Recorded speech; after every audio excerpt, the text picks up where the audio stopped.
Welcome back, gang. Today we are going to be making vegan baked ziti. This was actually our Christmas meal, so let's jump in. First, we are going to roast some onions and garlic. It is really easy. So all you're going to do is slice up the onions. I added oil, a little pat of butter, and some salt, and wrap it up tight. And then for the garlic, I cut all of the garlic tops off. I added the same salt and oil, no butter, and I actually flipped them over so that the tops are facing into the oil while I bake them.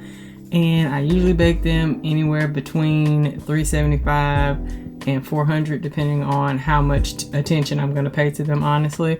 So I bake them slower when I'm not going to be paying as much attention. That way they don't burn up. And you just want the onions to become translucent and the garlic to become poppable. That's what I call it, where you can just squeeze it and it'll come out of the little clove, and then you're ready to move on to the next step.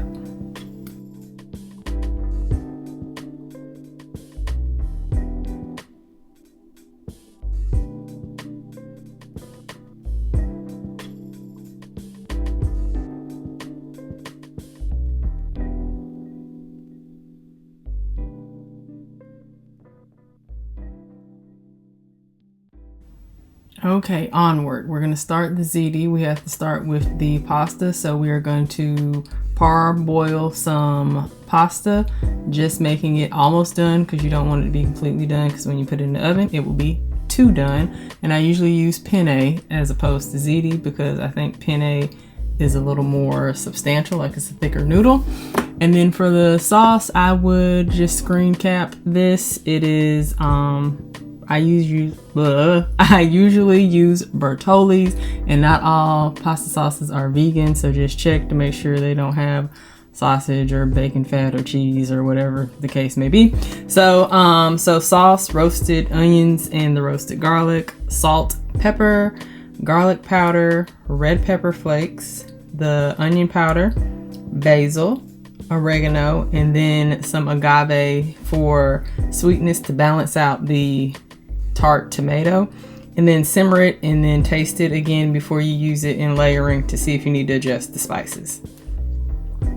And then for the ricotta filling, of course you will need some vegan ricotta, and then I added parm, mozzarella, some more of the roasted garlic, some fresh basil, and milk. And I usually start to stir that up before I do all the dry spices, because it's easier to make sure that they are more easily distributed.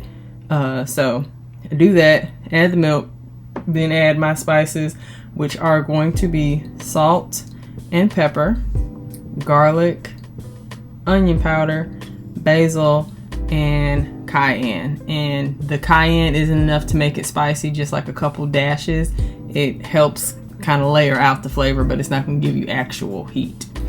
So just adding all of that, mixing it up, and then I kind of look at it and see if, per my eyes, does it need more seasoning. And I don't know how to tell anyone that in measurements. I just kind of can tell and know by visually looking at it. So mix that up, and then we will set that aside. All right, time to layer. So we are going to put some sauce in the bottom of the pan just so that the noodles don't stick. And I also use parchment paper because I don't really like baking in these tin pan things. I don't know. I have had heavy metal poisoning before. So anyways, and then a layer of noodles that you don't grab with your hands like a crazy person. And then a layer of the ricotta. And I think I only got 2 layers of each before I made it to the top. And that was just with the 1 bag of noodles in that 1 ricotta batch. And then on the top, I'm going to add some more mozzarella. So of course it can become all melty. And then some Parmesan.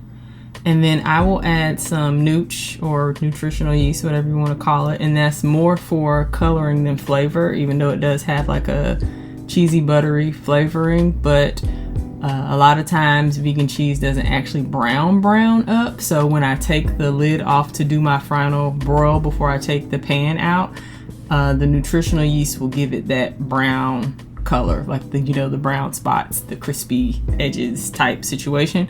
And then some parsley flakes. I think that's all I added on this part.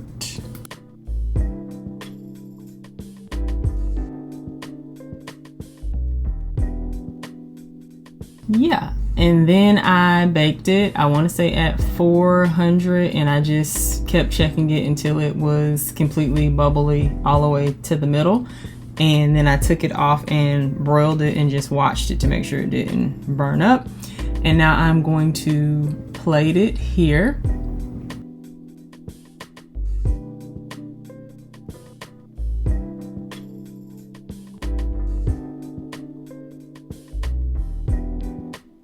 Look at that. It was so good. And then also we had a little harvest salad, which is romaine, pecans, and what are those things called? Cranberries. I usually candy the pecans and add apples and all this kind of stuff. I wasn't in the mood. So there we go. And then added nutritional yeast on top. It was served with some roasted dill green beans that I did in the oven, some focaccia that I got from Sprouts, and then I made an herbed oil, and it was delicious. Thanks for watching, guys. That's it. Bye.